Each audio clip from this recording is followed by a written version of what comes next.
Hola, ¿cómo les va? Bueno, hoy el tema se llama la red de Samsara.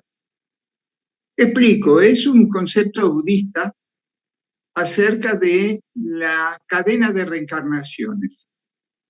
En el concepto budista lo que aparece como cadena de reencarnaciones es siglo tras siglo. La reencarnación es un proceso continuo. Parecería ser que no tiene ni principio ni final. Por lo tanto, desde ese lugar, lo que está en juego es una forma de accionar durante cada encarnación en la búsqueda de un estado de partida definitiva. O sea, sencillamente hay cierta forma de conducta personal durante la encarnación que está conectado con técnicas de meditación, y también está conectado con grandes abstinencias, no pareja, no hijos, no familia, y otra serie de cuestiones, la alimentación natural, naturista, quiero decir, no se puede matar animales, y además como un profundo entrenamiento de meditación. Para darles una idea de este proceso, hay una enseñanza que dice que después de estar muy preparado, o sea, entrenándose para aprender a meditar, no 10 minutos. Luego de un gran proceso evolutivo de meditación, monjes particularmente, porque están dedicados a full, hay una, digamos, alguien entra en una cueva e inicia un proceso de meditación absoluta que debe durar 3 años, 3 meses y 3 días. Absoluta. No se come nada, es el estado de meditación y parecería ser que lo logran, por lo menos algunos de ellos. Y a partir de ahí se los va a buscar, se los saca de esa cueva de encierro y comienza un proceso de una vida, digamos, como de santidad. ¿Está bien? Porque creo que el término para nosotros va a ser más claro. Este es un concepto que viene de una creencia en que el cuerpo humano, evidentemente, tiene algo más que lo humano. En realidad, si nos ponemos a pensar, y estamos haciendo referencia a un concepto que conocemos como el alma. Y evidentemente hay una relación entre el alma y la existencia de Dios como creador de este universo. Pero, digamos, esa es una concepción budista. Si agarramos el judaísmo, también cree en la cadena de reencarnaciones, pero en el judaísmo no existe la posibilidad de que el hombre pueda, por su voluntad, salir de la cadena de encarnación. El concepto es distinto, que es que la cadena de reencarnaciones de toda la humanidad tiene un tiempo escrito por Dios y que cuando llegue ese tiempo final, todos pasaremos por lo que se llama la etapa de chequeo de lo que hemos aprendido durante la serie de encarnaciones, y ahí el alma será elegida para entrar en una tierra nueva, distinta, una tierra de paz absoluta, o quizá para viajar e ir a otros universos que existen, en donde hay seres muchísimo más evolucionados que nosotros, creados con muchísima anterioridad a la humanidad, o sea, otras humanidades anteriores. ¿Sí? Acá hay una diferencia de enfoque de un criterio y otro, por ejemplo. El enfoque particular del judaísmo es, digamos, las personas tienen que tener mujer, fidelidad, tener descendencia, o sea, tener vida íntima y descendencia, y por supuesto, bueno, nosotros lo más conocido son los 10 mandamientos, aunque en realidad la enseñanza es un poco más extensa que 10 mandamientos, porque en realidad son 613 preceptos y que hay que seguir para ir acumulando méritos y tratar de no caer en equivocaciones como ciertos pecados, en fin, cosas que conocemos. Y si tomamos el cristianismo, que parecería ser devenir de la enseñanza judía originaria, de todas formas, para el cristianismo no hay reencarnaciones, por lo menos el oficial. Quiere decir que hay todo un proceso en una vida, y cuando termina la vida hay una opción de ir a nivel espiritual, supongo que definitivo, o ir al lugar a que se llama el infierno. ¿Está bien? En realidad, esto que estoy mostrando no tiene como objetivo hacer una elección de cuál es mejor y cuál es peor, ¿eh? Para nada, no importa. En realidad está conectado con un concepto, con un interrogante, que es fundamental. Cuando alguien pregunta si se cree en Dios o no, dice yo creo y yo no creo. Hay ateos que no creen y creyentes de todas las ramas. Aunque en apariencia, si tomamos el budismo, no habría un Dios, en realidad sí lo hay. ¿Está claro? O sea, la raíz originaria es uno solo. Aún en el budismo también. La pregunta es otra. Pregunta interrogante que nos hacemos. ¿Qué es lo siguiente? ¿El humano tiene un alma? ¿Por qué este tipo de pregunta? Porque hay una forma de pensar este universo muy particular con respecto a este concepto, que es así. Si el humano tiene un alma, cuando muere el cuerpo, el alma no está más, desapareció, porque si el humano tiene un alma, cuando el humano fallece, biológicamente hablando, el alma está, se queda con el humano fallecido, o sea, se pierde en la eutanasia.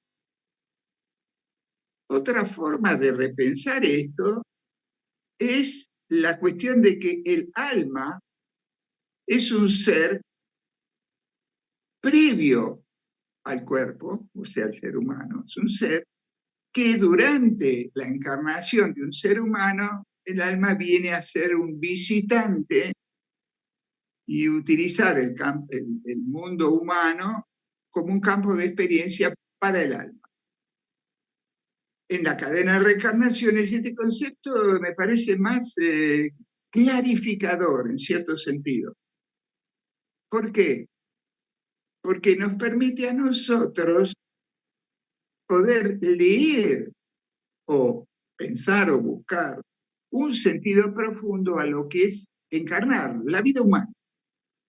Si yo creo que tengo un alma que viene a experimentar en esta vida humana mía un proceso de crecimiento y de comprensión y demás, es bastante probable que mi conducta como ser humano por lo menos sea menos egoísta.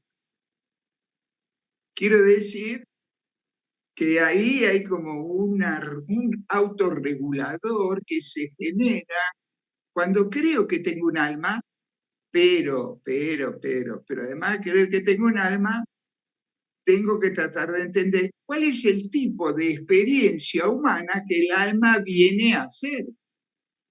Y cuál es el tipo de experiencia humana que al alma no le sirve. ¿Sí? Este interrogante es bastante profundo, o sea, no es que les voy a dar una respuesta. Como interrogante a mí me funciona. Por ahora no tengo la respuesta. Pero entonces, ¿qué planteo? Este interrogante es, no es solo si Dios existe o no. Quiere decir, la existencia de Dios para el ser humano en realidad tiene un valor relativo. ¿Por qué? Porque a Dios no se lo ve, no se lo percibe, ¿dónde está? Por lo tanto, yo puedo vivir tranquilamente, a los ateos no se les mueve un pelo, viven tranquilos, total. Dios no existe, chao, no les interesa si hay o no hay. Desde lo humano, hacen lo que hacemos todos los humanos. Todos los días relaciones, estudiamos, no trabajamos, qué sé yo. Es lo que hacemos todos, en realidad. Salvo algunos monjes o algunos rabinos o algunos muy especiales que tienen una forma de vida distinta, todos los demás humanos vivimos como humanos. Chao. ¿Sí?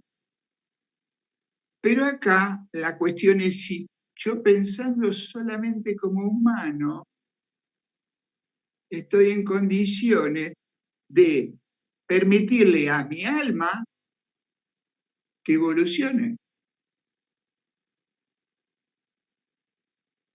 Pregunta muy particular, porque tan ocupados estamos todos los días de todo lo que hacemos, que, por favor. Pues sí, de rato me acuerdo, ahí tengo un alma, ¿viste? O alguna fiesta, por ahí las fiestas religiosas tienen una función, aunque sean muy criticadas, pero en realidad tienen una función, es un recordatorio del mundo humano que hay algo más allá de los feriados normales de la semana o de las vacaciones, se está apuntando a otra. Pensémoslos un poquito más, esto, porque acá la pregunta es, ¿qué dicen en general? No digo todas, pero creo que la mayoría debe plantear lo mismo. ¿Cómo es vivir como humano pensando al mismo tiempo que mi alma tiene que experimentarme como humano para hacer una evolución? En general lo que aparece, muy simplemente dicho, muy corto pero interesante, es, para compactarlo, la definición, es todo un trabajo mucho más largo, pero para hacerlo muy sencillo, por lo menos para introducir el interrogante, es, eh, tengo que ser menos egoísta. Quiero decir que también tengo que, de algún modo, preocuparme por el bienestar ajeno. ¿Sí? No me refiero al bienestar ni de mis parientes, ni de mi familia, ni de mis hijos, ni de mis amigos. ¿Por qué? Porque cuando yo digo mi familia, estoy hablando de mí. Y si digo mis amigos, estoy hablando de mí. Quiere decir que mi generosidad con el entorno que conozco y que elijo no es muy generoso. No es que hay que ser egoísta, estamos de acuerdo, pero mi generosidad es más o menos, porque en realidad es como, estoy siendo generoso conmigo mismo, porque mis hijos son mi prolongación y mis amigos son los que me ayudan, ¿sí? Todo eso que decimos todo el tiempo, en todos los idiomas y en todas las culturas. Quiere decir que acá preocuparme por el otro no es por el ajeno, el extraño, el desconocido. Si lo pensamos un poco, no es algo que los humanos hagamos. En general no. Estamos bastante ocupados en nosotros mismos. ¿Sí? En lo que quiero, en lo que necesito, en lo que me siento frustrado, en mis deseos, porque mi mamá quería más a mi hermano que a mí. Y además, como sé que lo quería más, no sé, le daría un plato más de comida que a mí, o a mí me mandaba a trabajar y al otro que no trabaje. Pobrecito, que no trabaje, a mí me mandaba a trabajar. Tomando un ejemplo cualquiera, perdón, la lista de esto hay 100, 200, 1000 de estas justificaciones, me querían, no me querían, estaban enojados conmigo, me desvalorizaban y todo un manual de instrucciones de cómo sufrir el maltrato dentro de la familia y fuera de la familia. O el maltrato con las mujeres, o el maltrato con los hombres, en fin, somos expertos, los humanos somos expertos en construir formas de maltrato, no digo físicas, sino emocionales. Oh, lo que quiera.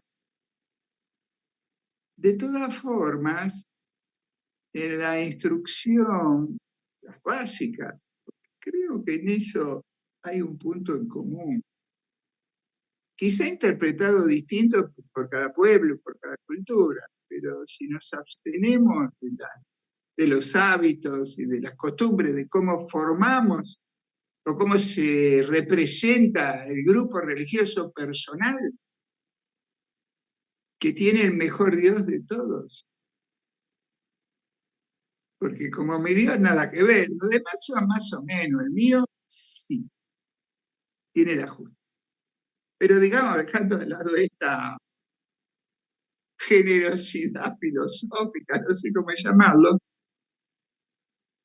está claro que si pudiéramos aceptar un mandato de no le hagas al otro lo que no querés que te hagas a vos, o sea, no dañes porque vos no querés que te dañen, diría ese mandato, y lo sumáramos al concepto de rueda de samsara o cadena de encarnaciones,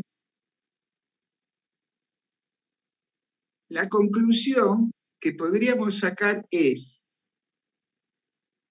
la siguiente, y ahí es donde yo pongo mi granito de arena para molestar a los que me escuchan. Vio, es una changa que tengo. ¿Cómo los molesto? Los molesto con preguntas y con cuestionamientos, a las cuales nunca doy la respuesta porque no la tengo. Pero ya que a mí me molestan, por lo menos que los demás se molesten también. Y va a ir a cuestiones así. Temas que lo he discutido en grupos, ¿no? Es así. ¿Aceptamos la cadena de encarnaciones? Si la he aceptado, sea budista, sea judío, o qué sé yo qué, está lo mismo, hindú, lo mismo, quien sea, quien crea en la cadena de reencarnaciones, obviamente deberá aceptar que en cada reencarnación mi plan de experiencia en la Tierra ya está escrito. O sea, vengo con una cantidad de herramientas que aprendí en las anteriores y una cantidad de carencias que no aprendí en las anteriores. Por lo tanto, en cada encarnación hay como un manual escrito anticipatoriamente para que yo pueda hacer uso de mis herramientas que sí y tratar de resolver y aprender de las que no hago bien. Si soy capaz de aceptar la cadena de reencarnaciones como cosa no pensada como humano, no es que entre humanos nos hacemos los plancitos. Yo digo, esto va mucho más allá de nosotros, es del mundo del creador. Y este universo de reencarnaciones también es del creador. Entonces, si puedo pensar en esta cadena de reencarnaciones, también debería aceptar que cada miembro de mi familia también tiene su manual escrito durante la reencarnación. O sea, nació en unos años antes que yo, pero también miren con el manual. Quiere decir, cada uno de los humanos que estamos viviendo durante la encarnación, venimos con manual de experiencias y con manual de limitaciones y con manual de capacidades. Punto. Por lo tanto, si entiendo esto en profundidad, también debo entender que el que me hace mal, me hace daño, me desprecia, en realidad está cumpliendo su misión. ¿Por qué? Porque él representa el obstáculo que yo en la encarnación traigo escrita para que yo pase por ese obstáculo.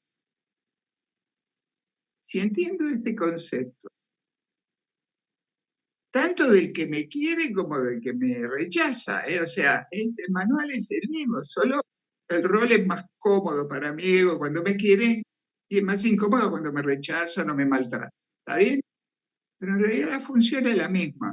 El otro, los otros, partiendo de la estructura básica de mi familia y después siguiendo con la estructura de mi entorno social y de mi trabajo, en cada lugar donde yo estoy viviendo esta vida, cada uno de los participantes de ese área, con respecto a mí y yo con respecto a ellos, vengo a generar una situación, a veces fácil, a veces molesta. De ser así, y yo lo logro entender, lo primero que me caería la ficha, y de eso se trata en parte entender este concepto de la rueda de Samsara, lo primero que me caería en la ficha es lo siguiente. El otro, como tiene su manual de encarnación, si en el arreglo del plan del encuentro divino, obviamente, si el otro me maltrata o me desprecia, es porque esa es su tarea. No es que tiene algo contra mí. No, viene a cumplir su tarea. Es como a veces yo, por ejemplo, que las manifestaciones se paran frente a los policías y les gritan, no tienen familia, bla, le dicen cosas a ustedes, qué sé yo. Y no entienden que el policía en realidad, de algún modo, no es que hace lo que quiere. El policía, recordemos, esto en todo pueblo, en toda ciudad es lo mismo. El policía cumple la función indicada por la justicia, indicada por los senadores, los diputados y los presidentes, o sea, son las leyes con que se gobierna una vida. El policía solo cumple la función, no es ni bueno ni malo, hace lo que tiene que hacer. Y si yo estoy transgrediendo una norma y el policía viene y me para, y yo insisto, entonces además de pararme, me agarra, me tira al piso, me pone las esposas y me lleva en cana, no es malo, hace lo que tiene que hacer. No hablo del policía, doy el ejemplo del policía porque es más obvio, hablo de cualquiera. Por lo tanto, cuando yo entiendo esto, de que lo que hay de dificultad en mi vida humana está puesto como campo de experiencia para que mi alma crezca y evolucione, lo primero que desaparece como concepto es, lo tengo que perdonar. ¿Cómo lo voy a tener que perdonar si no es culpable? Lo ponen a hacer su trabajo del perdón. Todos hacemos el trabajo, entonces él no es culpable de hacerme molestar o de daño. Cumple el rol de la cadena de encarnaciones, es un personaje más. ¿Qué quiero decir con esto? Para mí el concepto de perdón en realidad es una confusión. O en todo caso, si quieren, para los que son cristianos, recordemos una frase, Cristo que dice en la cruz, Padre, perdónalos porque no saben lo que hacen. O sea, el que te hace daño no sabe que te hace daño, es ignorante del daño que te hace. Por lo tanto, no tengo que perdonarlo. El rol. Esto quizá parece un juego, un jueguito mental, pero es bastante más profundo si en vez de darse una respuesta, lo dejan flotando como un interrogante. ¿Por qué? Es el modo que quizá uno entienda, por lo menos o trate de entender, para qué sirve la encarnación. ¿Cuál es el sentido verdadero de encarnar? Y no es ser rico, famoso, importante, gobernar, simpático, o todas esas cosas que parecen ser guau. Que por supuesto, en cada encarnación a uno le toca algo de eso. O sea, es que es famoso, porque le toca ser famoso, tiene escrito que va a ser famoso, hay que ver después qué hace con eso, pero tiene escrito que va a ser famoso, y el que va a ser rico tiene escrito que va a ser rico, y el que va a ser pobre tiene escrito que va a ser pobre, y sucesivamente.